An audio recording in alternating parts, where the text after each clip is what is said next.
क्योंकि अगर African receptionist Oman में बैठ के मुझे पहचान सकती है, so that is my achievement. Shahrukh Khan ने भी अपने करियर की शुरुआत थिएटर के साथ साथ एंकरिंग से करी थी, और वो एंकरिंग दूरदर्शन पे करते थे। शाहरुख खान को तो अगर आप 8 लाख रुपए दोगे तो सुना है कि वो आपकी शादियों में भी आ जाएंगे, कुछ पैसा लेके वो कुछ भी करने के लिए तैयार है। एग्जाम्पल के लिए मान लीजिए कि जब हुई तो तीनों खान एक जगह पे डांस कर रहे थे। देखिए, नोबडी नोज़ कि तीन खान एक साथ कैसे क्या कर रहे हैं। और उसके आसपास भी लौंडे उसके हाथ पैर दबा रहे थे, ये वो। तो he was a gay, I mean ये मैंने गेज किया। इतने सारे डिजाइनर है जो गे, मतलब कुत्ते काट लेते हैं तो कुत्तों को खत्म कर दो। यार ये धरती कुत्तों की भी है, ये धरती इंसानों की भी है। अब इंसान रेप करता है, क्या लोगों को खत्म कर दोगे? ये देश चलता पॉलिटिक्स से ही है। पॉलिटिक्स से तो आप क्यों पंगा लेना चाहेंगे? अपना चलती फिरती दुकान क्यों बंद करना चाहेंगे? और काफी सारे एक्टर ने ये इनिशिएटिव लिया है और उनके काम पे इफेक्ट पड़ा है। कि लोगों ने बोला यार आप हमेशा विलन करते हो, और वो भी इतने घटिया विलन करते हो कि लोग गालियां देते हैं। मैंने आपको जब स्क्रीन पर देखा तो मैंने अपने आप के आगे हाथ जोड़ लिए थे कि भाई तू एक्टिंग नहीं कर सकता। उन्होंने आपकी छाती पे पैर रख के आपको पुश किया डाउन। आने वाले टाइम में मुझे लगता है, क्योंकि ये मैंने खुद एक्सपीरियंस किया है, रील देख देख के दिमाग आपका बहुत पागल हो जाता है। एक्टर को फेक कब बनना पड़ता है या फिर उसको सिचुएशन फेक बना देती है। सिंपल होना सबसे मुश्किल है, फेक होना सबसे आसान है। दिल्ली के लोगों के अंदर फेकनेस बहुत है। नमस्कार, स्वागत है आप सभी का एक बार फिर से डायरेक्ट की इंटायर टीम के साथ, जो करती है आपसे बहुत प्यार और लेकर आती है एक ऐसा पॉडकास्ट जो खास आप सभी के लिए बहुत ही इंटरेस्टिंग हो। पहले हमने कई सारे मुद्दों पे बात करी, लेकिन आज जो सबसे पहली बात हम बताना चाहेंगे आपको वो है sugandha.com के बारे में। sugandha.com एक ऐसी वेबसाइट जिसके जरिए आप इजीली अपने टीचर्स को चूज कर सकते हैं, और स्टूडेंट्स को भी ये पूरी आज़ादी है कि वो अपने लिए अपने विषय का टीचर चूज कर सकते हैं। इसके लिए आपको sugandha.com पे आना होगा। sugandha.com जो खास बना है टीचर्स को कनेक्ट करने के लिए स्टूडेंट्स के साथ और स्टूडेंट्स को टीचर्स के साथ। चलिए आज शुरू करते हैं अपना पॉडकास्ट, जिसमें आज हमारे साथ है मैडी। हाय मैडी, कैसे हैं आप? मैं बहुत अच्छा हूँ, आप कैसे? बहुत बढ़िया। तो मैडी, ये सिलसिला जब हम शुरू करते हैं स्टार प्लस के साथ, है ना? स्टार प्लस की एक बहुत जानी मानी हस्ती इस वक्त हमारे साथ है, और स्टार परिवार के सदस्य कह सकते हैं, स्टार परिवार के सदस्य इस वक्त हमारे साथ है। और सच बताएं कि ये सफर जो दिल्ली से मुंबई तक का रहा, कैसा रहा?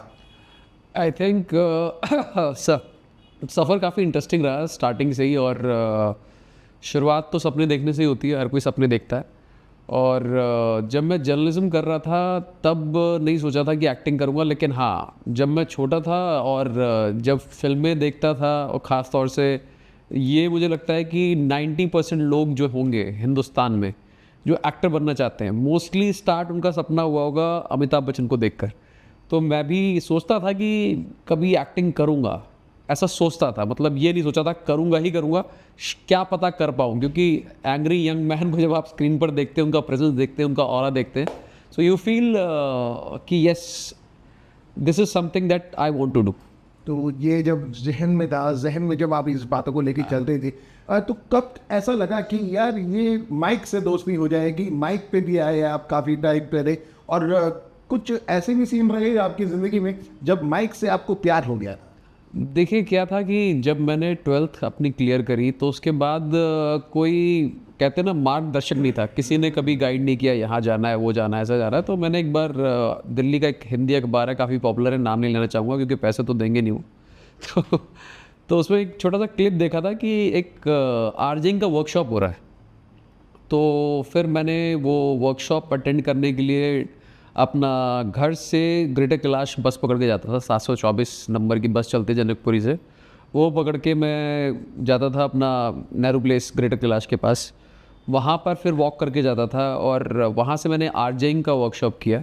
और वहाँ से मुझे लगा कि यार हाँ, माइक पर एक अच्छा खासा करियर बनाया जा सकता है। मतलब आपको लगा कि उस वक्त, मेरे ख्याल से उस वक्त आयुष्मान खुराना और ये सब तो लोग नहीं थे? हाँ, ये कह सकते हैं। इससे आप मेरी उम्र का अंदाज़ा ना लगाएं भाई ये बहुत ज़रूरी है कि एक स्टार प्लस के आर्टिस्ट की उम्र ना पूछी जाए, क्योंकि वो नहीं नहीं नहीं हो सकता है। ये जो हम सीरियल्स में देखते हैं, एक चीज़ को 3 बार रिपीट करना, नहीं नहीं नहीं, तो ये कहाँ से प्रदर्शन हुई थी? आई थिंक ये डिपेंड करता है कि क्या ट्रेंड चल रहा है और क्या चीज़ क्लिक कर जाती है। फॉर एन एग्जाम्पल TRP की जब हम बात करते हैं, कोई भी सीरियल चलता है तो उसके व्यूज़ काउंट होते हैं कि एक टाइम पर एक पर्टिकुलर सीन पर एक पर्टिकुलर सेकंड्स पर कितने लोग देख रहे थे।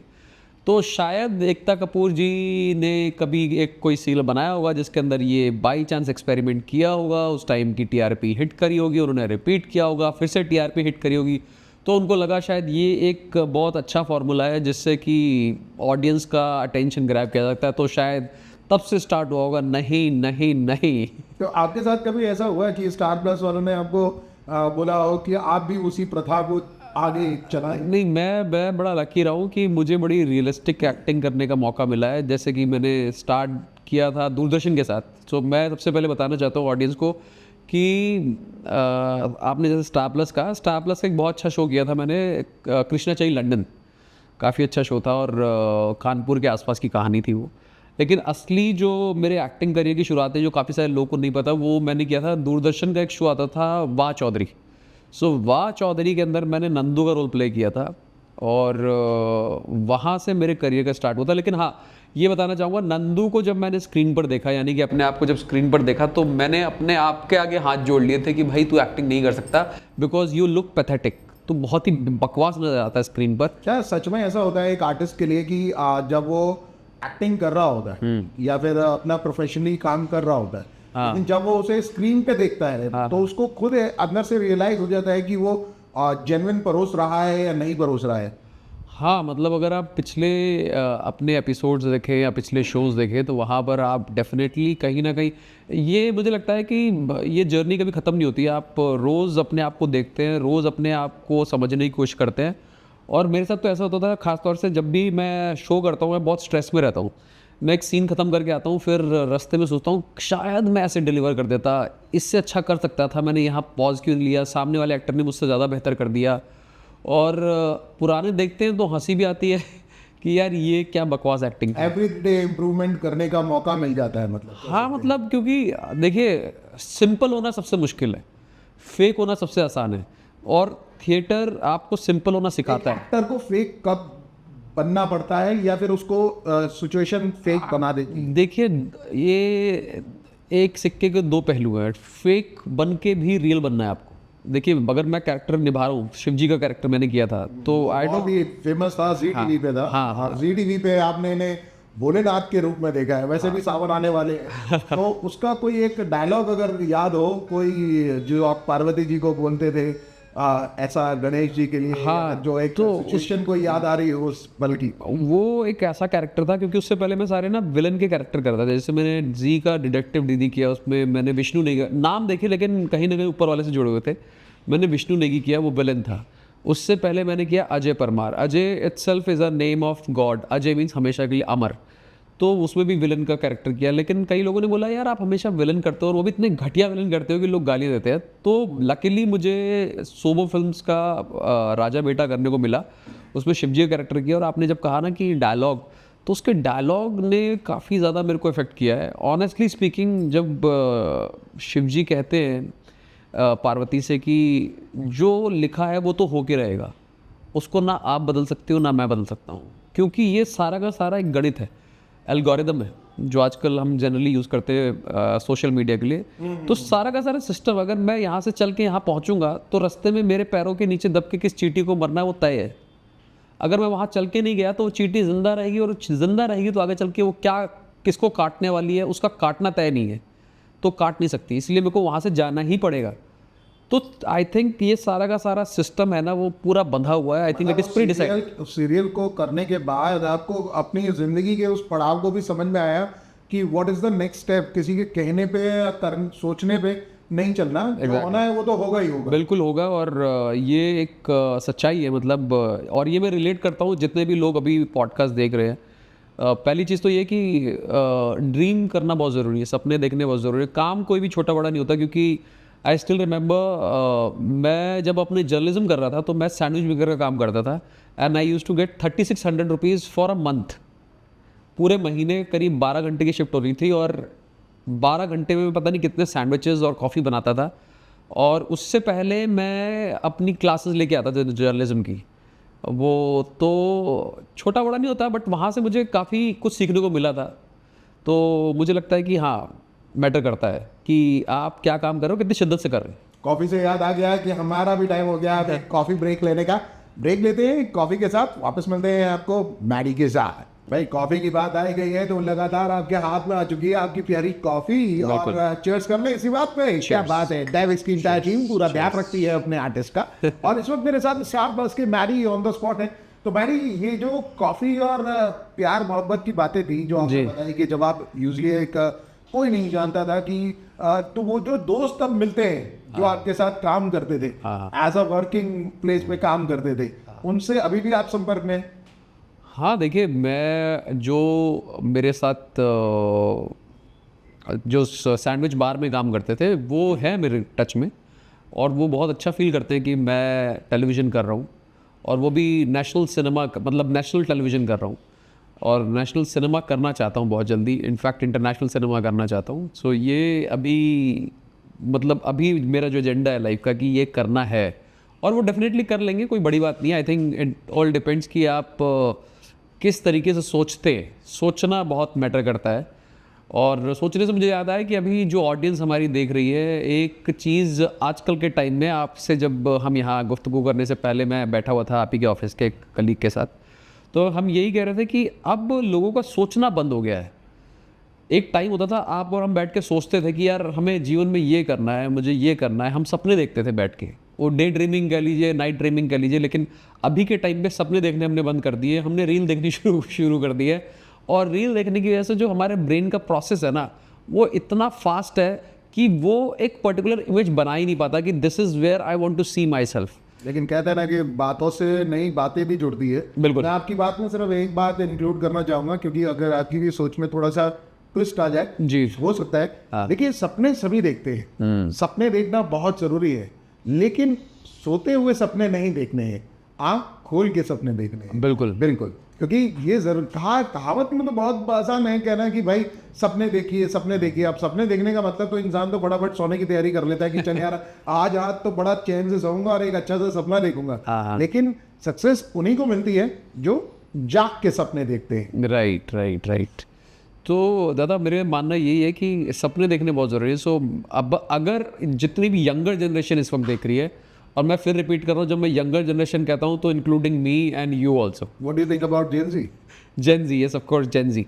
तो जेन ज़ी है जो यंगर जनरेशन है, और मिलेनियल्स भी हैं जो कि अभी रील के पीछे थोड़े से पागल हो रखे हैं। उनसे एक ही रिक्वेस्ट है कि प्लीज़ रील्स देखना बंद कीजिए, अपने साथ वक्त बिताना शुरू कीजिए, क्योंकि वो बहुत बहुत बहुत ज़्यादा ज़रूरी है अगर आप कुछ अचीव करना चाहते हैं। आने वाले टाइम में मुझे लगता है, क्योंकि ये मैंने खुद एक्सपीरियंस किया है, रील देख के दिमाग आपका बहुत पागल हो जाता है, तो कम से कम नहीं तो 1 घंटा अपने साथ बिताना शुरू कीजिए। ये स्ट्रगल बहुत सारे लोग कर रहे हैं।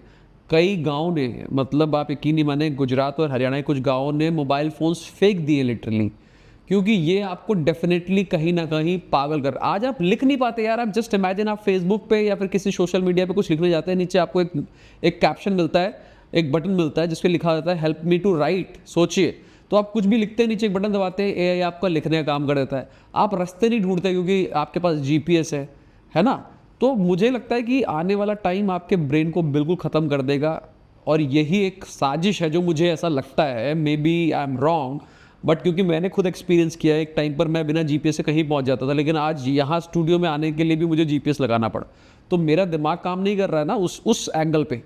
तो कन्वीनियंस तो है, लेकिन at the end of a day आप बनेंगे क्या, वो बहुत मैटर करता है। आप कुछ नहीं बनेंगे, आप ज़ीरो बन जाएंगे, आप डिपेंडेंट हो जाएंगे एआई पे।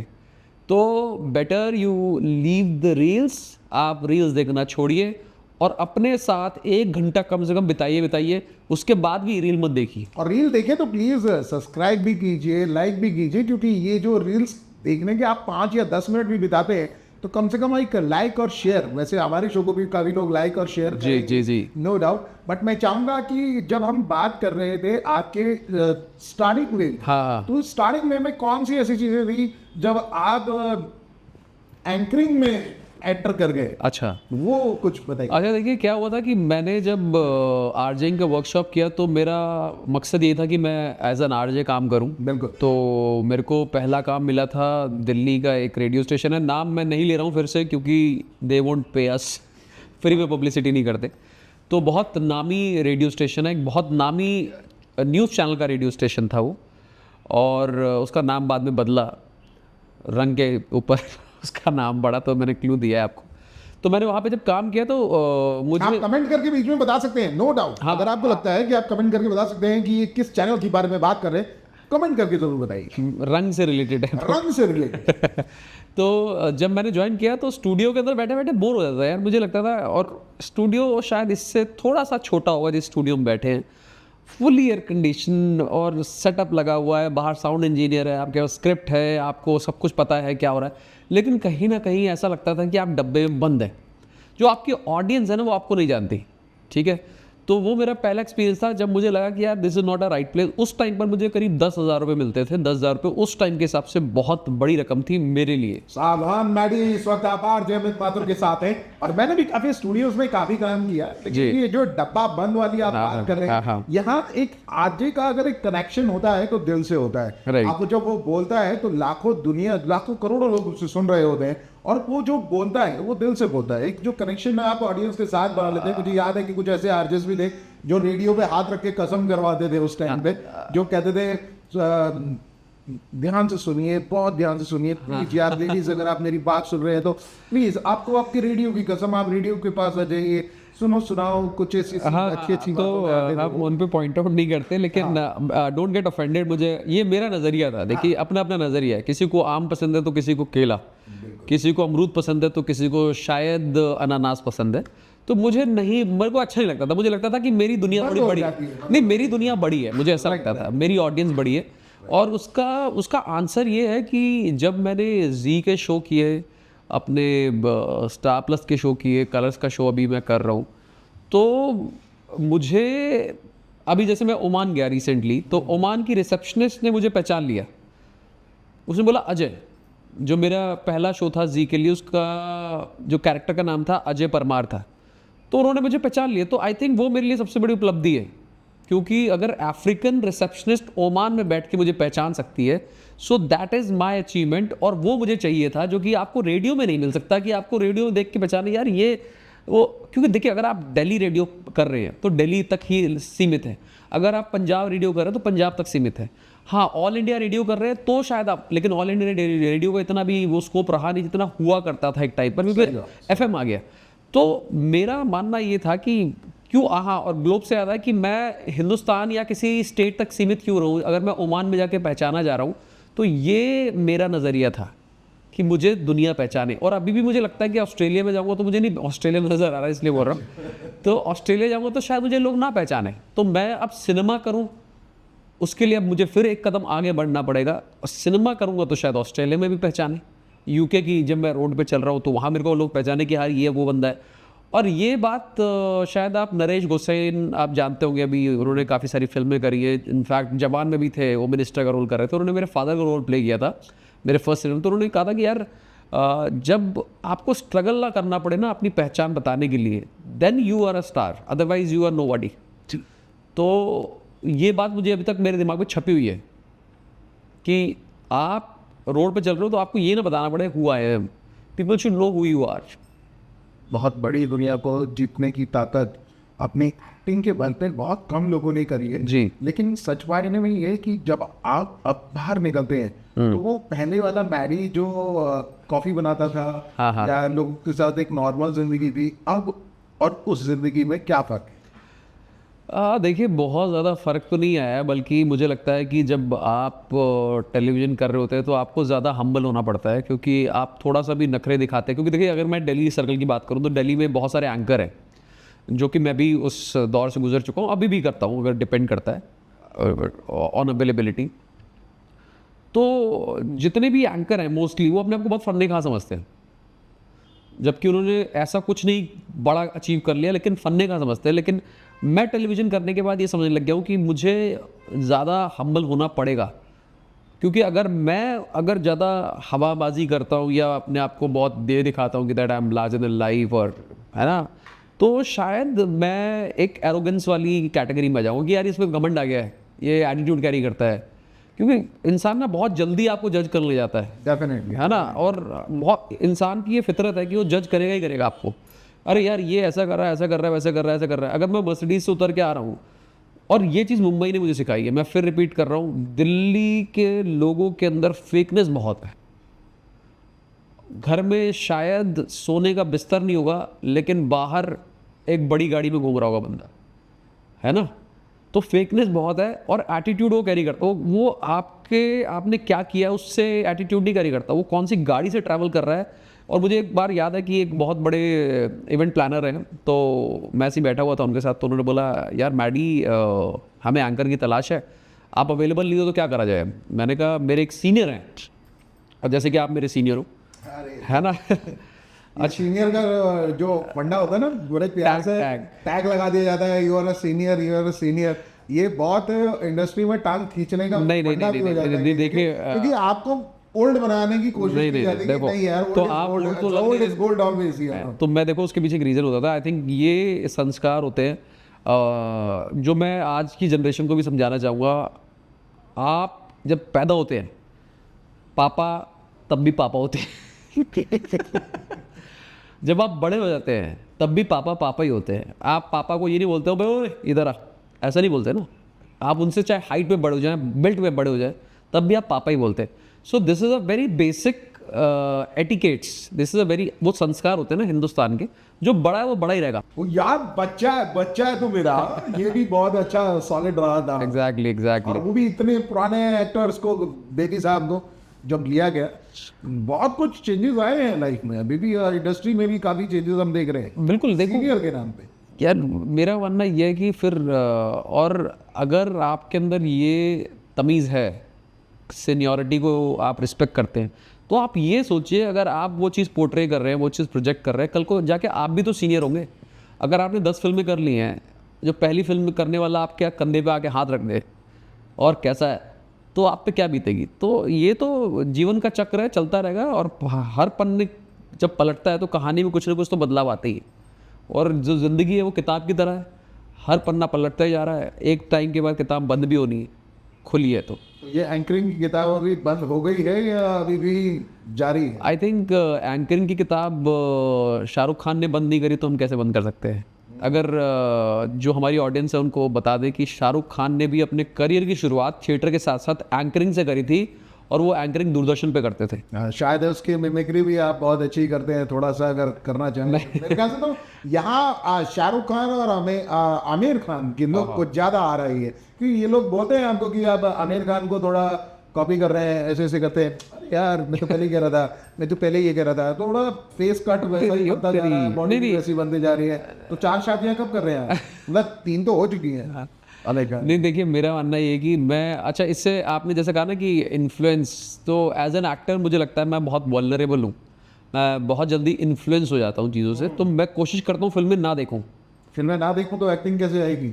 देखिए एक्टिंग हमारे अंदर है, जो इंसान है ना वो एक्टर ही है। वो नहीं, मैं भी एक्टिंग कर, आप एक्टिंग कर रहे हैं इस वक्त। मैं भी एक्टिंग कर रहा हूँ। हाँ देखिए, अगर आप घर में बैठे होते हैं अपनी बीवी से ऐसे बात नहीं करते, क्या बात? ऐसे पैर के ऊपर पैर रख के ऐसे, अरे अब तो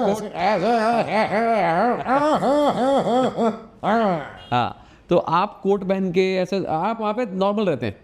अब एक्टिंग का सिर्फ ये है कि आपको फेक करके भी रियल करना है। वो एक सिक्के के 2 पहलू है कि मतलब फेक करना है लेकिन किसी को पता नहीं चलना चाहिए वो फेक है। ऑडियंस को पता है कि फेक है।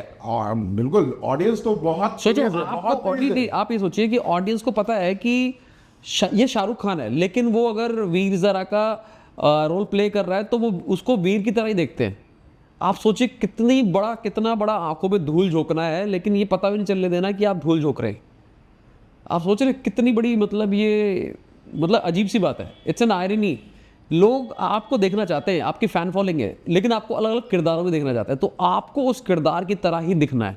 जब इंडिया में कोई भी हम बात करते हैं इंडियन पीपल्स के बारे में, जी जी जी, तो आपका क्या मानना है कि ये जो इतने सारी चीज़ें चल रही हैं, पेट्रोल के दाम ऊपर हो रहे हैं, स्टूडेंट्स जो हैं जंतर मंतर पे पिछले जी जी जी जी जी जी जी जी, तो ये बड़े आर्टिस्ट कहाँ गायब हो जाते हैं? क्योंकि इनको फॉलो करना, इनके पीछे भागना, इनको अपना हीरो मानना, ये लोग वहाँ जाके सपोर्ट क्यों नहीं करते? देखिए आप समझिए कि आप जिस देश में रहते हैं वहाँ पर बहुत ज़्यादा बोलना खतरे से खाली नहीं है, क्योंकि देश राजनेता चलाते हैं।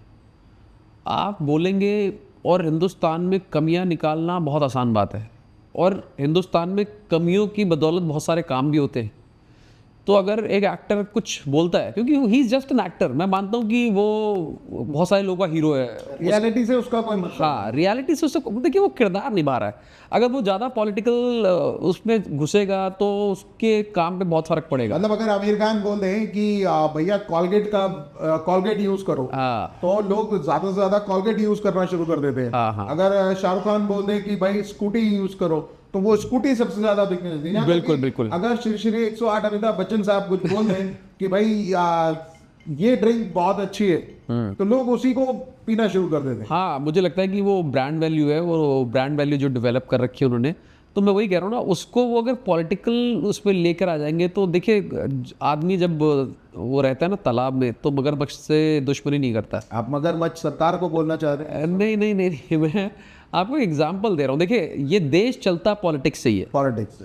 तो आप क्यों पंगा लेना चाहेंगे, अपना चलती फिरती दुकान क्यों बंद करना चाहेंगे? और काफ़ी सारे एक्टर ने ये इनिशिएटिव लिया है और उनके काम पे इफेक्ट पड़ा है। जैसे देखिए अब मैं नाम लूँगा तो फिर कंट्रोवर्सी का हिस्सा बनने का मौका मिल जाएगा मुझे, लेकिन मैं हाँ तो बनना नहीं है ना, क्योंकि देखिए आप अपने चुपचाप काम करते रहिए, वो बेहतर है बोलने की बजाय, क्योंकि आप बोलकर भी कुछ नहीं बदल सकते।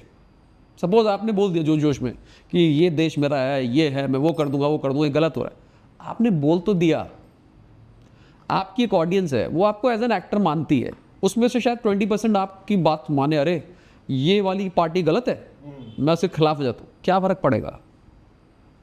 आपके इलेक्शन करीब आएंगे, थोड़े से पैसे बढ़ जाएंगे, पॉलिटिकल पार्टी जीत जाएगी, फिर आप टारगेट बन जाएंगे। फिर वही नेता जो है उस पॉलिटिकल पार्टी का एक पार्ट बन के जो है Exactly. करने के लिए और मुझे लगता है कि आ जाते हैं। बिल्कुल देखिए, और ये ना आप अपने ब्रांड वैल्यू को गलत तरीके से इस्तेमाल करते हैं अगर आप किसी के खिलाफ बोलते हैं, क्योंकि देखिए हर पार्टी की एक आइडियोलॉजी है। जैसे अगर मैं सपोज ये एक पार्टी है, इसकी आइडियोलॉजी ये है, इसकी ये है, इसकी ये, तो आइडियोलॉजी तो ये डेमोक्रेसी का हिस्सा है ना। मतलब आपको आज़ादी है भाई। आप माथुर साहब को शायद खुला आसमान पसंद है, मुझे देर बाद आप माथुर साहब आपके मुंह से आया है ये, और आरजे अहमद माथुर को काफ़ी टाइम हो गया नो डाउट, लेकिन जब ये मैडी से हमारी पहली मुलाकात जब हुई, तो क्या आपने कुछ सीखा? हाँ देखिए मैं आप वैसे तो आपने सोचा भी नहीं होगा कि ऐसे पॉडकास्ट में हम दोनों बैठेंगे, नहीं बात करेंगे, एक जहाज ऊपर से उड़ता हुआ जाएगा और आप मेरे साथ कॉफी चेयर से एक बार फिर से करेंगे। आपने इस वक्त बहुत ही प्यारे से शो टॉक विद मैडी के साथ इस वक्त टॉक चल रही है, डायरेक्ट की एंटायर टीम एंजॉय करते हुए।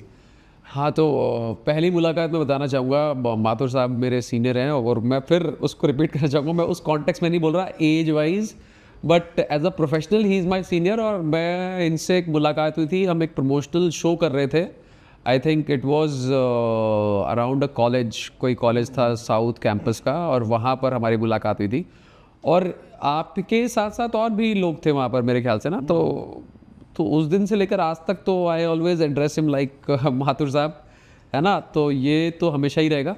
बाकी जो हम मुद्दे की बात कर रहे थे कि यार आप अपनी ब्रांड वैल्यू को ना किसी पार्टी के साथ जोड़ नहीं सकते, नहीं जोड़ सकते, तो आपकी लाइफ को इफेक्ट करेगा ही करेगा। बेटर ये है कि आपका जो करियर है, जो आप करते हैं, एक्टिंग करते हो, तो आप एक्टिंग करते रहिए और उसी से इट इज़ मच बेटर। हाँ अगर आप देखें तो रिस्पॉन्सिबिलिटी होती है एक एक्टर की कि वो आवाज़ उठाए, लेकिन फ़ायदा नहीं है ना। मतलब at the end of the day अगर आप एक्टर ही नहीं रहे तो आवाज़ उठा के फ़ायदा ही क्या है। तो कभी भी किसी पॉलिटिकल पार्टी के खिलाफ ना बोले तो बेहतर है। कई बार मेरा भी मन करता है कि यार मैं बोलूँ ये गलत हो रहा है। मैं जानता हूँ मैडी के अंदर एक जागरूक इंसान से ज़्यादा भारतीय जागरूक दिमाग की कसरतें करने वाला मैडी ज़्यादा एक्टिव है, तो वो एक्टिवनेस आप अपनी कला में लगाना चाहेंगे। एग्जैक्टली, अपनी एनर्जी आप चैनलाइज क्या करते हो वो बहुत मैटर करता है। सो नेक्स्ट इंटरनेशनल लेवल पे फाइट है या नेशनल लेवल पे? आई थिंक अभी तो नेशनल लेवल पे ही चल रहा है, बट येस जैसा कि मैंने कहा सपने देखना कभी नहीं छोड़ना चाहिए। So I am dreaming to win an Oscar very soon. क्या बात है, ये ऑस्कर की लड़ाई सीधा, तो कभी नेशनल अवार्ड तक भी नहीं सोचना कि वही राष्ट्रपति के हाथों एक? यार फिर मैं कह रहा हूँ ना, there is lot of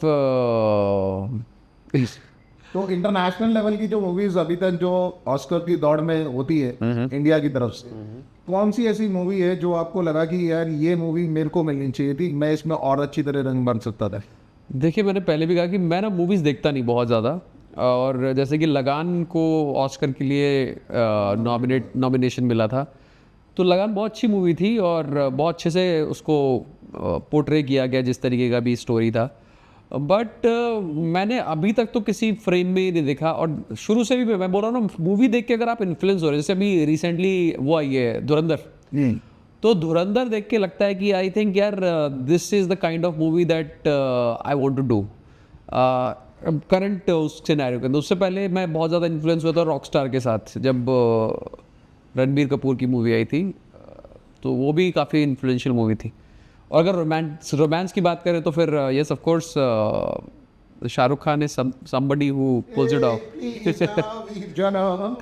because you know he carries that aura, उनके जो अराउंड जो ऑरा होता है ना, वो बहुत इंपॉर्टेंट होता है। और कभी भी आप देखेंगे ना, जिस एक्ट, ये मैंने सीखा है थिएटर में, मेरे एक बहुत अच्छे दोस्त हैं, हिज नेम इज़ राहुल, अगर इफ़ ही इज़ वॉचिंग, तो उसने एक चीज़ बताई थी मेरे को, दिल्ली के एक थिएटर गुरु हैं पंडित जी NK शर्मा। उन्होंने कहा अगर आपके चेहरे पर मासूमियत है और आपकी मोहब्बत में मासूमियत है, तो ही आप हीरो बन सकते हैं, नहीं तो नहीं बन सकते। क्योंकि आप देखेंगे बहुत सारे हीरो बनने की कोशिश करते हैं, बट वो हीरो है नहीं, वो उनके अंदर हैवानियत नज़र आती है। तो वो हैवानियत अगर आपके अंदर नहीं है, आपके अंदर एक्चुअल मोहब्बत है और वो आपके चेहरे पर नज़र आ रही है, तो हाँ, तो आप हीरो बन सकते हैं। मतलब मैडी को जो इतना ज्ञान प्राप्त कराने वाले लोग जो हैं, जो ये ज्ञान देते हैं, क्या मैडी अपने चेहरे से वो हैवानियत हटाने की कोशिश करता रहता है? आप अभी जो शो चल रहा है महादेव एंड सन्स, उसमें मैंने एक सॉन्ग किया है, तो आप वो देखेंगे तो आपको पता चलेगा उसके अंदर मैं हैवान लग रहा हूँ या फिर हीरो लग रहा हूँ। ये कई जगह पे तो आपका किरदार निभाने का अंदाज में मैं भी सोचता था कि यार ये वही मैडी है जो मतलब कभी कभी घबरा जाता था सोच के। हाँ। लेकिन जब ये घबराहट एक एक्टर के सामने आती है, क्योंकि एंकरिंग से लेके और हीरो तक बनने की चाहत जो आप जी। सक्सेस हो ही चुकी है, हाँ। इसमें कहीं ना कहीं एक बात आती है स्क्रिप्ट राइटिंग की। जब स्क्रिप्ट आपके मतलब की होती है, हाँ। या फिर वो आप टेस्ट समझ जाते हैं, तो कहीं आप उस स्क्रिप्ट के साथ खेलते भी हैं, कुछ अपनी तरफ से मॉडिफाई करते हैं उसे, कुछ मॉडिफिकेशंस उसमें डालते हैं। हाँ, डिपेंड। कितने लोग इसको प्रेफर करते हैं कि हाँ यार मेरी स्क्रिप्ट, जब राइटर्स के दिल से पूछा जाए तो वो कहता है this my son, Right. My बच्चा, तो इसको इसी तरह से करने का है।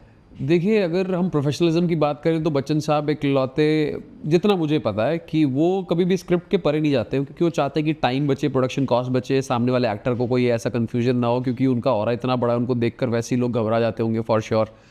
तो और मंझे हुए एक्टर भी कहीं ना कहीं घबराते हैं, वो कहते हैं कि मैं घबरा नहीं रहा। यार, Amitabh Bachchan itself is a big name, मतलब वो, मतलब जैसे सचिन तेंदुलकर के बारे में बात करें वैसे ही बच्चन साहब हैं, तो कहीं ना कहीं वो ऑरा, वो स्ट्रेचर। हाँ, मैंने भी एक बार अमिताभ बच्चन जी को साक्षात दर्शन किए। अच्छा। उनके साथ 6 फीट के तो लंबे लंबे इंसान जो रहते हैं, 6 लोग रहते हैं, मतलब 7वें अमिताभ बच्चन होते हैं, तो 6 लोग उनकी सिक्योरिटीज में, वो भी उनसे उन्हीं के हाइट के बराबर के लोग होते हैं, तो उनके पास जाके बात करना तो दूर, तो के ऑरा से बहुत दूर दूर तो तक मुझे जो लगता है दर्शन ही करते ना, जो मुझे लगता है कि इस वजह से बच्चन साहब अपनी लाइनें नहीं बदलते। लेकिन हाँ, जब आप मुझसे पूछ रहे हैं तो मैं स्क्रिप्ट बहुत अच्छे से याद नहीं कर पाता, और अगर करता हूँ तो कहीं ना कहीं ऊपर नीचे हो जाता है। लेकिन एक अच्छी एक्ट्रेस या अच्छा एक्टर आपके सामने है, तो वो आपको पलट के सही जवाब देगा और वो आपको लाइन से भटकने नहीं देगा। लेकिन अगर कोई ऐसा एक्टर है जो बहुत ज़्यादा प्रिपेयर होकर आया कि नहीं, अगर मैं ये लफ्ज़ सुनूंगा तो ही ये बोलूँगा, तो गरारी फंस जाएगी, फिर प्रोडक्शन कॉस्ट बढ़ती है, टाइम वेस्ट होता है, डायरेक्टर का दिमाग ख़राब होता है, इतने सारे 70-50 लोग आसपास खड़े बेचारे, उनका टाइम वेस्ट होता है। तो मुझे लगता है कि अपनी लाइन के आसपास रहना चाहिए, ज़रूरी नहीं कि लाइन पे ही रहे, क्योंकि आप स्क्रिप्ट पढ़ते घर पे पहुंच जाती है आपके पास स्क्रिप्ट, आप ग्रीन रूम में बैठ के स्क्रिप्ट पढ़ रहे हैं, आप पढ़ते पढ़ते जहाँ पर सीन शूट होना है वहाँ तक आते हैं, फिर स्क्रिप्ट आपके यहाँ से छूट जाती है, उसके बाद असली सीन शुरू होता है। अब उस टाइम कैमरा यहाँ रखा है, वहाँ रखा है, डायरेक्टर का भी तो एक विजन है ना, वो भी चाहता है कि इस तरीके से शूट किया जाए, तो वहाँ पर आपकी गरारी फंस सकती है। अगर आप बिल्कुल ही रिजिड होके आएंगे कि नहीं जी मेरे को तो स्क्रिप्ट ही तरह, वहाँ पर आपको समझना पड़ेगा कि कहानीकार क्या कहना चाहता है, भाई उसका मतलब क्या है इस सीन को बनाने का। एक सीन मेरे को याद आ रहा है कि एक लेडी है, मतलब वो भी आर्टिस्ट ही है, उन्होंने आपकी छाती पे पैर रख के आपको पुश किया एंड डाउन, तो वो क्या सीन था? वो हमारा पहला एपिसोड था जो महादेव एंड सन्स कलर्स पे अभी चल रहा है, उसका पहला सीन था। उसके अंदर भानु करके एक किरदार है, उसको देखने के लिए मैडी आता है। उस कैरेक्टर का नाम भी मैडी है, और वो कुछ कटाक्ष करता है। वो भानु को बोलता है कि मतलब अभी थोड़ा सा मुझे कैरेक्टर याद आ रहा है, कहता है सुना, मतलब लेडी का हाँ हाँ हाँ, सुना आपकी बहन नौकर के साथ भाग गई। तो जब वो इस तरीके का कटाक्ष मारता है ना उसको, और भानु एक ऐसा किरदार है जो कि बहुत स्ट्रांग है, और ये छुचेरा टाइप है। अच्छा, ये हमें कब देखने को मिल सकता है? ये आप किसी भी टाइम हॉटस्टार पे देख सकते हैं, ओके, और मैंने नाम ले लिया तो बिल्कुल आप देख सकते हैं, no जियो doubt, हॉटस्टार क्योंकि पे। कहीं ना कहीं कुछ तो सच्चाई है ही जहाँ पर मैडी ने अपनी छाप छोड़ी है, चाहे वो जी टीवी हो, तो चाहे बट वो सीन काफ़ी वायरल भी हुआ। हाँ, वो सीन काफ़ी वायरल हुआ। उसके अंदर वुमेन एम्पावरमेंट दिखाया गया कि औरत में कितनी शक्ति होती है, एंड शी डोंट केयर। आप हो गए अपने घर के, हो गए पुरुष, तो वो लात मारती है और वो गिर जाता है, वो कहता है मैं तुम्हें देख लूँगा, ऐसे ऐसे करके वो निकल जाता है। क्या आप दूसरे आर्टिस्ट की भी तारीफ करना चाहेंगे अपने शो में?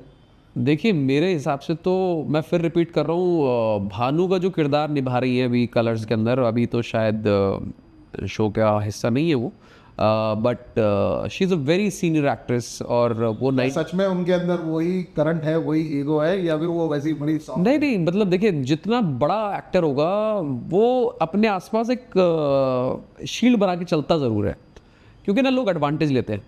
मतलब अगर आप साथ बिठा लो या फिर बहुत ज़्यादा बात कर लो तो बहुत एडवांटेज लेते हैं। तो इंसान कोशिश करता है कि अपने आसपास एक शील्ड बना के चलूँ, जिससे रिस्पेक्ट भी रहती है, क्योंकि थोड़ा हिंदुस्तानियों में प्रॉब्लम है कि इज्जत कम करते हैं लोगों की, और ज़्यादा आप कहते हैं ना हाथ थमाओ तो सर पे चढ़ जाते हैं। तो नहीं, मेरे को तो ऐसा लगता है कि ज़िंदगी में हर इंसान, चाहे वो प्रोफेशनली किसी भी फील्ड से हो, इंसान सिर्फ दो ही चीज़ों का भूखा होता है, रोटी का, पैसे का। नहीं, ये बातें गलत है। रोटी और पैसा तो सभी को मिल जाता है, इंसान सबसे ज़्यादा सम्मान का भूखा होता है मेरे ख्याल से। क्योंकि अगर सम्मान अगर उसको मिलेगा, हाँ, तो यहाँ तो वो ऐसे भी शोज में आप गए होंगे जहाँ पर आपको रिटर्न गिफ्ट में मतलब एक पौधा, छोटा सा प्लांट बनवा के और सम्मान के लिए शॉल पकड़ा दी, या कहीं कुछ ऐसा। हाँ, मैं एक बार एक एज ए फ्रेंडली जेस्चर में गया था। दिल्ली का एक कॉलेज है काफ़ी अच्छा, नाम नहीं ले रहा क्योंकि नाम खराब होता है। तो वहाँ पर मैं गया था, एज अ चीफ गेस्ट गया था। तो वहाँ पर कई बार आपको पैसे भी मिलते हैं, कई बार नहीं मिलते, क्योंकि कॉलेज के बजट थोड़े से ऐसे ही होते हैं। तो वहाँ पर हाँ, मुझे एक छोटा सा पौधा दिया था, वो आज भी पौधा है मेरे घर पर, मेरी बालकनी में है। और शायद पौधा ही दिया था, शॉल नहीं दी थी। शॉल की वाली बात से याद आया मुझे, एक बार मैं गेल, एक बहुत बड़ी कंपनी है, उसका एक प्लांट है यूपी में, तो वहाँ पर गया था। तो वहाँ पर उन्होंने एक शॉल दिया था और कुछ सर्टिफिकेट टाइप का दिया था। दे पेड मी ऑल्सो, ऐसा नहीं है। तो ये तो एक ऐसा सिलसिला है, अगर आप ऐसे फेम वाले काम में रहते हैं तो आना जाना लगा ही रहता है। इससे आपके कॉर्पोरेट सेक्टर से जो संबंध रहे शुरू से ही, जैसे एंकरिंग में हमारे भी काफ़ी हाँ। कॉर्पोरेट संबंध बनते हैं, वो उसका और एक एज अ हीरो बनने के बाद वो आपके जीवन में कितना असर करता है? देखिए, कॉर्पोरेट को बहुत ज़्यादा फ़र्क नहीं पड़ता।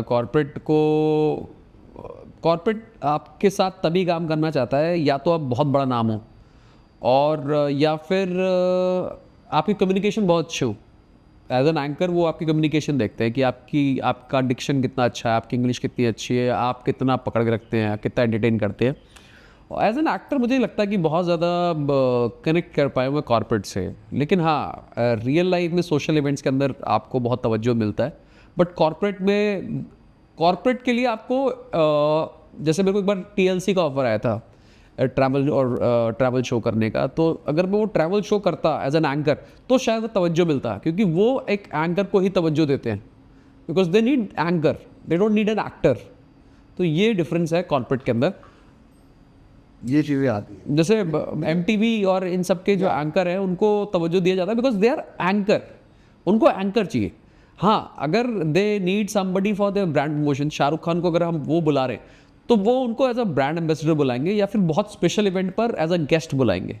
दे don't invite actor to anchor their show most of the time. मगर हम शाहरुख खान को प्रमोट नहीं कर रहे, हम मैडी को प्रमोट कर रहे नहीं नहीं, देखो मैं शाहरुख यार खान दिल से, क्योंकि शाहरुख खान को तो अगर आप 8 लाख रुपए दोगे तो सुना है कि वो आपकी शादियों में भी आ जाएंगे, कुछ पैसा लेके वो कुछ भी करने के लिए तैयार है। एग्जाम्पल के लिए मान लीजिए कि जब हुई तो तीनों खान एक जगह पे डांस कर रहे थे। देखिए नोबडी नोज की तीन खान एक साथ कैसे क्या कर रहे हैं। देखिए 2-3 तरीके हैं देखने के। एक, अगर आप उनके तरीके से देखें तो वो जस्टिफाई करेंगे कि हमारे दोस्त हैं, ठीक है। अगर आप जो बिजनेस फ्रेटर्निटी है उनकी तरफ से देखें तो वो कहेंगे कि उन्होंने इतना पैसा लिया, तो हर तरीके से वो सही है। पूछिए क्यों?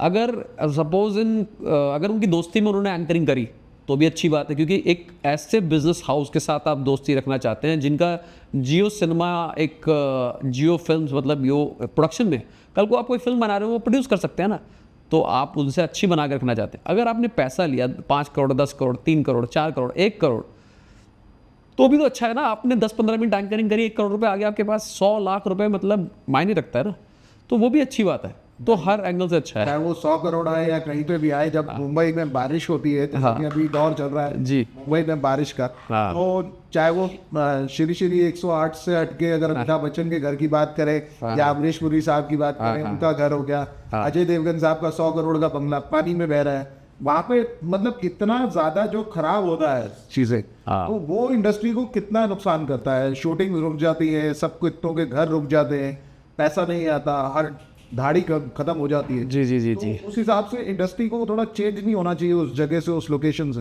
देखिए कुछ चीज़ें बदलने के लिए बहुत सारे लोगों का इन्वॉल्वमेंट होना ज़रूरी है, क्योंकि मुंबई में बहुत सारे ऐसे लोग हैं जो यूनियन का हिस्सा है। जैसे एक सबसे बड़ा जो है सिंटा, जैसे कि हम सीरियल करते हैं अभी के लिए, तो सिंटा है, फिर प्रोड्यूसर्स की एसोसिएशन है, एक्टर्स की एसोसिएशन है, खाना जो बनाते हैं जूनियर आर्टिस्ट की एसोसिएशन है। तो सारा का सारा हब वहाँ पर है। ऐसा नहीं है कि दिल्ली के बाहर शूटिंग नहीं हो रहा। अभी जैसे सरगुन मेहता के 2 शोज़ दिल्ली के बाहर चल रहे हैं, यानी कि चंडीगढ़ के आसपास कहीं शूट कर रहे हो, तो वो भी चल रहे हैं, ऐसा नहीं है। लेकिन ये है कि वहाँ पर प्रोडक्शन कॉस्ट थोड़ी कम रहती है। मुंबई में अगर आप रहते हैं तो हर चीज़ रेडिली अवेलेबल है, हर चीज़ अवेलेबल। फिल्म सिटी के बाहर निकलते ही प्रॉप शॉप है, सारे प्रोड्यूसर हैं, सारे मतलब प्रॉप शॉप के अलावा कैमरा हो गया, जूनियर आर्टिस्ट हो गए, वहाँ पे इतना ज़्यादा स्ट्रगल नहीं है। लोग अपने घर से ही आएंगे। अगर आप दिल्ली के बाहर शूट करते हो तो चैलेंज होता है कॉस्ट कैसे आप सेव करते हो, क्योंकि हर किसी को स्टे और ये सारी चीज़ें, तो बहुत सारी चीज़ें मैटर करती है। ये आपने बीच में अभी कार्ड की बात करी, कुछ वहाँ पे आर्टिस्ट कार्ड इसे बोला जाता है जी दिल्ली की कई जगह पे। हमने जैसे अपना दिल्ली में मंडी हाउस है जी मंडी हाउस में हमने इसके बारे में बात करी थी लोगों से, और बात करते करते हमें पता चला कि ये कार्ड फ्रॉड भी करते हैं लोग इसके साथ। ये कार्ड 35,000, 40,000, 50,000, और आर्टिस्ट को काम नहीं करने दिया जाता। तो क्या आपको भी वो चीज़ें फेस करनी पड़ी? देखिए ये बहुत ज़रूरी है कि अगर आप मुंबई में जा रहे हो प्रोफेशनली एज एन एक्टर काम करना चाहते हैं, तो कई बार ऐसा होता है कि वहाँ पर टोपीबाज भी बहुत होते हैं। ये टोपीबाज मतलब आप ये तो या पता चल रहा है टोपीबाज मतलब कि आपको काम करा लेंगे आपसे, फिर आपको पैसा नहीं देंगे। बहुत सारे ऐसे प्रोड्यूसर हैं, ये नहीं कह रहा रेप्यूटेटेड प्रोडक्शन हाउस, लेकिन बहुत सारे ऐसे प्रोड्यूसर होते हैं कि हम फिल्म बना रहे हैं भाई साहब, हम ये कर रहे हैं, हम शॉर्ट फिल्म बना रहे हैं, आप करो, आपको ये बना देंगे, वो बना देंगे, चमका देंगे, हीरो बना देंगे। तो ऐसे बहुत सारे होते हैं। आप काम कर रहे हो, आखिरी में फिल्म डब्बा बंद हो गई, प्रोड्यूसर भाग गया, आप प्रोड्यूसर को वहाँ से पैसा लोगे। तो सिंटा का कार्ड बनाने के पीछे कारण ये है कि वो आपको सपोर्ट करती है। आपके पैसे अगर फंस गए तो पैसे निकलवाती है। अगर आप गलत नहीं है, आप सही है, तो आपके साथ खड़ी है वो, और आप ही के साथ क्या प्रोड्यूसर्स के साथ भी खड़ी है। ऐसे बहुत सारी एसोसिएशंस हैं जो हेल्प करती है। जैसे अभी डॉन को लेकर रणवीर सिंह का एक मुद्दा बना था, तो उनको बैन कर दिया गया कि बैन करना है ना। तो ऐसे ही अब उनके अंदर उनका 40 लाख का नुकसान हुआ, 50 लाख का, 1 करोड़ का नुकसान हुआ। तो वहाँ पर प्रोड्यूसर्स के साथ खड़ी थी उनकी एसोसिएशन कि भाई एक एक्टर ऐसा नहीं कर सकता। अब वो कॉन्फ्लिक्ट क्या था क्या नहीं था, उसकी असलियत क्या है, ये तो वही जाने, लेकिन जो मीडिया में आया वो मैं बता रहा हूँ। तो ये मीडिया को आप अभी भी वही पिलर मानते हैं, वो भी लंगड़ा पिलर, मतलब किस पूरी बात तो सामने लाते नहीं है। देखिए क्या है ना कि मैं फिर आपको बता रहा हूँ, हम ऐसे चक्रव्यूह का हिस्सा हैं जहाँ पर हर कोई इस वक्त सोच समझ के काम करता है। वो ज़माने लग गए जब मीडिया सच बोलता था, एग्जैक्ट चीज़ें बताता था। हाँ, अगर आप इन्फ्लुएंशियल नहीं हैं, अगर आप उनको कुछ इफेक्ट नहीं कर सकते, तो वो आपकी जड़ तक जाएंगे। अगर कहीं भी आप एक बड़ी हस्ती हैं, बड़ी पॉलिटिकल पार्टी से नाता है आपका, या बड़ी पॉलिटिकल पार्टी का हिस्सा है, तो आपके ऊपर हाथ डालने से पहले वो सोचेंगे। हर चीज़ वो ओपन नहीं कर पाएंगे। बहुत सा, और ये मैं ये इसलिए नहीं कह रहा कि ऐसा हो रहा है, ये जर्नलिज्म में सिखाया जाता है ये आपकी रिस्पॉन्सिबिलिटी कि हर चीज़ आप सामने नहीं ला सकते ना, आप जज नहीं हैं, आप एविडेंस रिवील नहीं कर सकते, आप न्यूज़ दे सकते हैं कि फलानी जगह पे फलानी चीज़ हुई, वहाँ पर आग लगी। तो आपने कहा कि हम जज नहीं है, लेकिन अगर जज की बात करें तो जज तो वही होता है ना जो बेचारा परेशान होता है, और परेशान तो आम आदमी होता है। बिल्कुल। लेकिन जब इंडस्ट्री में एंटर करने के लिए कुछ लोग, एक लड़का लड़के के कंधे पे हाथ रख देता है और कहता है प्लीज डार्लिंग मुझे काम चाहिए, तो ऐसे लोगों के बारे में मैडी क्या सोचते हैं? देखिए, ये आपकी पर्सनल चॉइस है। अगर आप गे हैं या आप लेस्बियन हैं, I think it is totally your personal choice to choose what you want to do in life.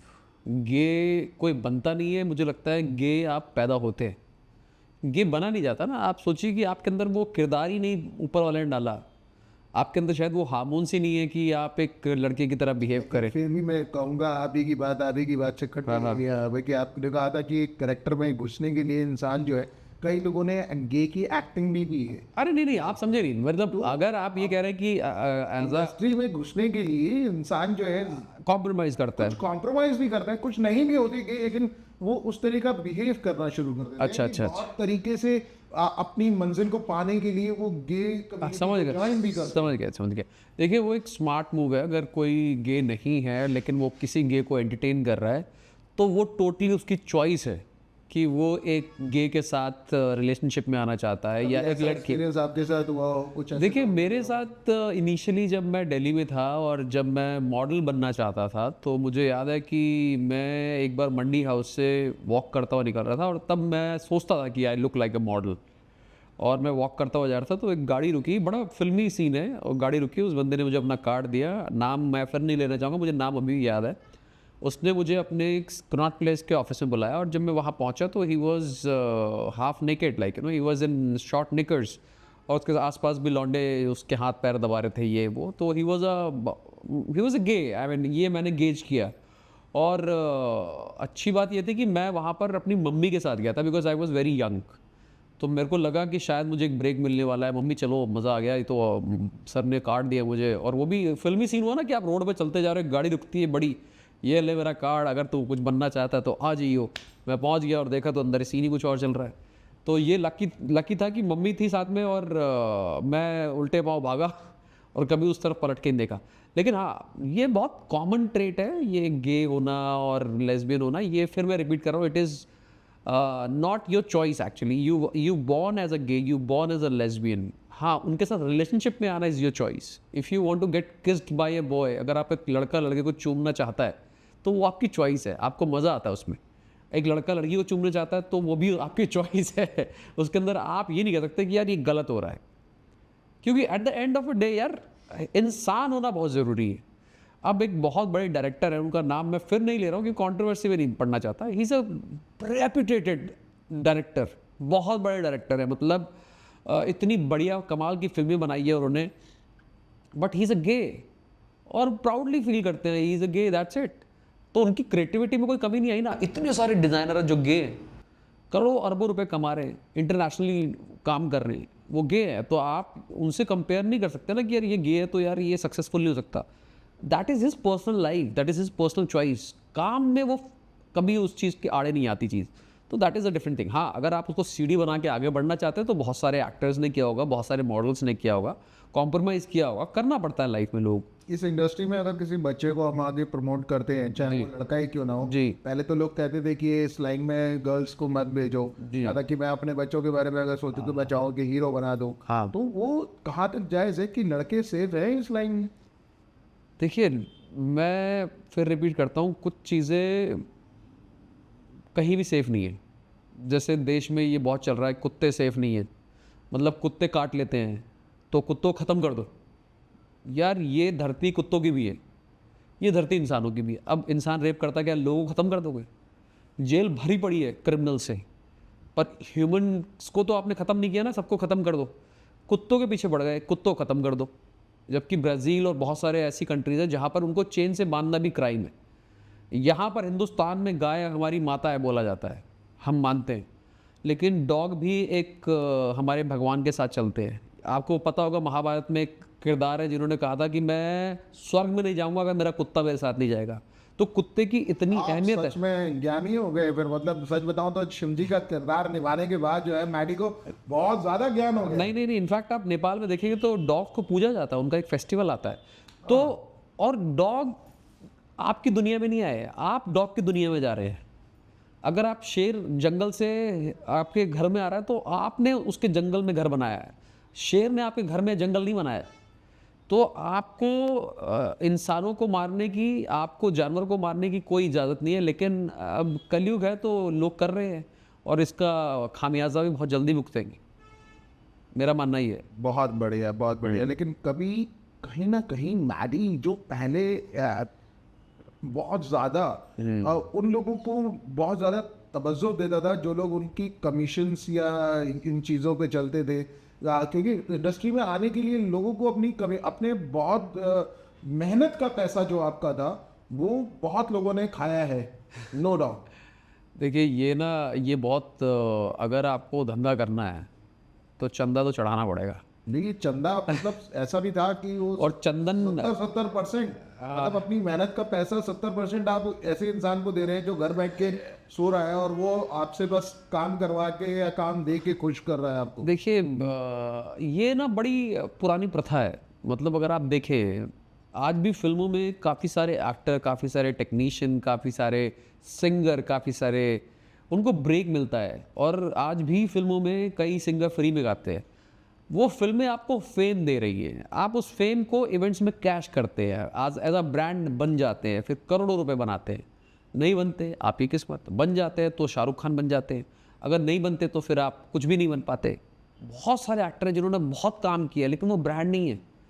और एक कुछ ऐसे एक्टर हैं, और जैसे सिंगर्स की बात कर लीजिए, आप मिक्का सिंह को उठा लीजिए। मिक्का सिंह फिल्मों में क्या चार्ज करते हैं मिक्का सिंह ही जानते होंगे। लेकिन आप ये फिर से किसी का नाम लेके नहीं, मैं इसलिए ले रहा हूँ क्योंकि वो मेरे सीनियर है और मैं उनके साथ शोज करता हूँ, स्टेज शोज करता हूँ। अच्छा, तो मैं अब वो मिक्का साहब फिल्मों में कितने पैसे लेते हैं कितने नहीं, वो उनका ज़मीर जानता होगा। अब वो बोलते होंगे मैं करोड़ों लेता हूँ, क्या पता ना भी लेते हो, क्या पता लेते भी हो, लेकिन उसको असली कैश वो पता कहाँ करते हैं, इवेंट्स में कैश करते हैं। इवेंट्स में वो लाखों चार्ज करते हैं, उससे कमाई होती है। शाहरुख खान हमेशा कहते हैं मैं अपने प्रोड्यूसर से पैसे नहीं मांगता। क्यों नहीं मांगते? क्योंकि उनको फेम मिलता है, उस फेम की बदौलत उनको इतने सारे ब्रांड एंडोर्समेंट मिलते हैं, इतने सारे इवेंट मिलते हैं, शादियों में नाचने का मौका मिलता है और शादियों में नाच के करोड़ों रुपए कमाते हैं। तो ये ना गिव एंड टेक है, मतलब कोई कॉन्फ्लिक्ट नहीं है, सब गिव एंड टेक। इंडस्ट्री आज की डेट में आपके हिसाब से बार्टर सिस्टम पे चल रही है। बिल्कुल गिवन एंड टेक, बिल्कुल बिल्कुल। देखिए गिवन एंड टेक। आपको क्यों ब्रेक दूं मैं? हरासमेंट वाली चीजें जो हो जाती हैं, जब मैं बात करता हूँ एक आर्टिस्ट के साथ हरासमेंट जब होती है, हाँ, तब उन चीज़ों के बारे में आप क्या कहना चाहेंगे कि हरासमेंट जो है अलग अलग तरीकों से करते हैं लोग, चाहे उनको पेमेंट्स कट करना या फिर उन्हें सेक्सुअल हरासमेंट करना, यहाँ तक कि बॉयज़ के साथ भी सेक्सुअल हरासमेंट होती है। कहाँ तक सही है ये बात? देखिए हैरेसमेंट तो कहीं भी सही नहीं होती, किसी भी तरीके से सही नहीं होती। और अगर आप ऊपर वाले पे यकीन करते हैं तो कहीं ना कहीं ऊपर वाला आपके साथ होता है, आपको पलटकर उसका जवाब देना ही होता है। That's what you call Karma. तो बुरा करने वाला तो कहीं टिका ही नहीं है। और कई बार ऐसा भी होता है कि लोग ऊपर वाले का नाम लेके भी कत्ल करते हैं। तो ना बड़ा एक खिचड़ी सी पकी हुई है। कुछ चीज़ें मैंने कहा ना, जैसे शिवजी कहते हैं हर चीज़ लिखी हुई है, लेकिन हर चीज बयां भी नहीं करी जा सकती। हर चीज़ बयां भी नहीं करी जा सकती। कुछ बयां करने की अदा ही कुछ ऐसी है कि कुछ चीजें छुपा के ही मजा आता है। एग्जैक्टली। मैडी के साथ बड़ा ही मजेदार इंटरेस्टिंग एक और किस्सा मुझे याद आ रहा है। मैडी, जब आप अलग अलग सीरियल्स के शॉट्स पे जाते हैं, हाँ, तब वहाँ अपने सीनियर्स को जब देखते हैं जिनको आपने कभी बचपन में देखा हो अलग अलग उस पे, तो कभी कभी ऐसा भी होता है कि आप बहुत ज्यादा भावुक हो जाते हो या फिर आंसू निकल आए, कभी ऐसा भी मैंने सुना? अब ऐसा नहीं है कि आंसू निकल आए, कहीं ना कहीं अंदर एक डर रहता है और खुशी भी रहती है कि यार इनको तो मैंने टेलीविज़न पे देखा है और फिल्मों में देखा है, तो वो देखकर खुशी होती है। लेकिन क्या होता है ना कि जब मैंने रेडियो करना स्टार्ट किया था तो हमें एक चीज़ सिखाई गई थी कि you turn out to be a media savvy before you get into anything. मतलब अगर आपके साथ मेरे साथ सपोजिंगली शाहरुख खान बैठे हैं, नहीं आप उनका ना बात मत लो, तो हम अजय देवगन बोल देते हैं। क्या बात है, आप अमिताभ बच्चन बोल देते हैं, रिश्ते में तो हम तुम्हारे। है ना? तो भाई ये जो चीजें आप मेरे से करवा रहे हैं, तो मेरे ख्याल से आप भी इसमें निपुण हैं। जब आप एंकरिंग करते थे तो आप सबसे ज्यादा किसकी वॉइस प्रेफर करते थे? देखिए मैं बच्चन साहब की मिमिक्री करता था, हो जाए। अमरीश पुरी करता था। आप प्लीज थोड़ा सा। अमरीश पुरी की कुछ इस तरीके से, अरे क्या कह रहा है, तो मतलब अमरीश पुरी का बेस बहुत अच्छा है ना, तो I always prefer to have Amrish Puri. Villain तो है ही अंदर एक। अंदर से विलन, क्योंकि आपको जो करेक्टर मिले, तो कहीं इसको सीरियल्स में भी नहीं, मैं फिर रिपीट कर रहा हूँ कि मैं जब एंकरिंग और सीरियल का एक ना बहुत बड़ा गहरा एक वो कहते हैं ना खाई है। जब मैं इधर जाता हूँ यानी कि एक्टिंग करने जाता हूँ तो एंकरिंग को बहुत पीछे छोड़ के जाता हूँ, वो मैं भूल जाता हूँ कि मैं एंकर हूँ। और जब मैं एंकरिंग करने आता हूँ तो मैं भूल जाता हूँ कि मैं एक्टर हूँ। हाँ, थोड़े बहुत नखरे कई बार साथ में आ व्हाट जाते is the USP of Maddy? इन दो तलवारों के दोनों धारों के बीच में हैं। दो मैडी कश्ती, को अपनी यूएसपी कहाँ दिखती है? I think I am a better actor. Better actor. Yes. तो वांटेड काफी चेंजेस वाले कैरेक्टर्स आपको मिले, इसलिए आप ऐसा बोल रहे हैं, या फिर एंकरिंग में सिर्फ एक ही काम करने को मिलता है? हाँ, एंकरिंग में ये होता है ना, एंकरिंग जैसे अगर मैं दिल्ली की बात करूँ, एंकरिंग कोई भी कर लेता है। मतलब किसी का भी मन उठाया, चलो एंकरिंग कर लेते हैं, किसी को थोड़ा सा बोलना आ गया, चलो एंकरिंग कर लेते हैं। मतलब उसमें डिक्शन कहीं काउंट नहीं होती, आपके चॉइस ऑफ वर्ड काउंट नहीं होते, आपकी पर्सनैलिटी काउंट नहीं होती, आप किस तरीके से उस मोमेंट को फील करके बोलते हैं वो काउंट नहीं होता। बस मुंह उठाया और बन गए एंकर, बन गए। है ना? कोई भी आज की इंडस्ट्री को देखा जाए, क्योंकि 25-30 साल पहले तो होता था, कुछ आपके स्किल सेट होते थे ना, Skill set। आपके अंदर वो एक दम होता था कि आप एक अगर जंगल में भी कैंटर लगा दिया गया तो आप वहाँ भी भीड़ इकट्ठी कर दोगे, वो दम होता था ना। आजकल मतलब किसी का मन किया, चलो एंकरिंग कर लेते हैं। और जब से शादियों वाला सीजन शुरू हुआ कि शादियों में एंकरिंग करने का, तब तो और भी मतलब ऐसा 90 के दशक में तो कोई इंसान शादी में एंकर मजाक कर रहा है क्या? हाँ, मन में होता ही नहीं था, ऐसा कुछ लोग Exactly। सोच भी नहीं तो सकते थे, अभी लोगों तो- के पास पैसा भी नहीं था। हाँ, अभी तो ऐसा लगता है कि आपने एक बड़ी सी परात ली और आटा डाला और पानी डाला और ऐसे लपेट दिया, एंकरिंग हो गई। वो एंकरिंग हो गई। तो ये जब मैडी अपने आप की यूएसपी देखता है कि मैं स्पेशलाइजेशन कर लिया है, हाँ। तो वो एंकरिंग कहीं भूल तो नहीं गए? नहीं, मतलब मैं आज आई थिंक मुझे लगता है कि एंकरिंग और इम्प्रूव हो गई है, क्योंकि अभी क्या है कि आप उस मोमेंट में रहते हैं। एक्टिंग ने आपको सिखाया कि आप मोमेंट में रहिए, और जब आप एक्टिंग से एंकरिंग की तरफ आते हैं तो कहीं ना कहीं आपके अंदर वो चीज़ तो होती है, तो आप मोमेंट में रहते हो, और जब आप मोमेंट में रहते हो तो आप जो कहते हो वो दिल तक जाती है। अरे मैं तो यही कहलवाना चाहता था भाई। तो यही एक अदा है जो बहुत ही प्यारी सी लगती है, कई बार एंकरिंग करते करते मिमिक्री कर देना। और क्या एक्टिंग में मैं पूछना चाह रहा हूँ कि एक्टिंग में कभी ऐसा हुआ कि आपने किसी को कॉपी कैट करने की कोशिश की? मैं अजय देवगन से बहुत इन्फ्लुएंस था, क्योंकि अजय देवगन साहब का ये है कि उनकी इंटेंसिटी बहुत है, तो कुछ सीन के अंदर मुझे लगा कि शायद मैं थोड़ा कॉपी कर रहा हूँ, शायद इसलिए मैं फिल्में नहीं देखता। और देखने वालों को लगा कि आमिर खान की कॉपी कर रहे हैं, यार क्या बात कर रहा है। नहीं, एक बार आमिर खान का कुछ अगर कुछ बोलने को हो जाए उसके अंदाज में, तो कैसा है? आमिर खान को मैं कॉपी करता हूँ, जैसे कि कभी मैं किसी से टकरा रहा होता हूँ, मतलब जैसे फिल्मों नहीं, मतलब एंकरिंग जब कर रहा होता हूँ तो आमिर खान कभी कभार मेरे अंदर आ जाता है। जैसे काफ़ी सारे लोग कहते हैं तू आमिर खान को कॉपी करता है। अजीब बात करता है। तो उसके अंदर इसलिए आता है क्योंकि ना मेरी जो एंकरिंग है ना वो बड़ी सटल है। I am not loud when I am working as an anchor. मैं शब्दों को पकड़ के बात करता हूँ। कुछ लोग बड़बड़ कर देते हैं, है ना, तो जो बड़बड़ कर देते हैं it is like a loose motion, है ना। और कई लोग जो होते हैं बहुत तरीके से बिल्कुल सलीके से, मतलब कि एक शब्द। आपने अगर एंकरिंग की बात करी है तो मैं बता दूं कि आप लोग अगर हमारे ऑडियंस को बता दें और मोटा मोटा कि जितने भी बड़े बड़े पॉलिटिकल लीडर्स हैं जी, वो रुक के बात करते हैं, बिल्कुल ठहराव, बात को ठहराव है, समझ में आए और हर चीज़ बिल्कुल क्लियरिटी रहे। तो ये एक पैटर्न है किसी भी फील्ड में अगर आप बात करते हैं, जी। तो ये ज़रूरी है कि आप किसी को जब समझाएं तो थोड़ा रुक के समझाएं, हाँ। प्यार से समझाएं और इजीली समझाएं। बिल्कुल। तो मैडी इसी प्यारी सी मोहब्बत वाली बातों के साथ साथ मैं आपसे विदा लेना चाहूँगा, क्योंकि हमारी डायरेक्ट की इंटायर टीम चाहती है कि आपको अब वो इंटरनेशनल अवार्ड ले और वापस आप डायरेक्ट की पूरी इंटायर टीम के साथ दोबारा से मुलाकात करें। सुनाओ हमारे पॉडकास्ट में अब जाने का टाइम आ चुका है, और जाने से पहले मैं थैंक्स करना चाहूंगा मैडी को। Thank you so much. बिल्कुल, हमें इंतजार रहेगा आपके बड़े वाले अवार्ड का। For तो sure. तब तक के लिए इस ब्रॉडकास्ट से लेते हैं विदा। तब तक अपना ध्यान रखिएगा।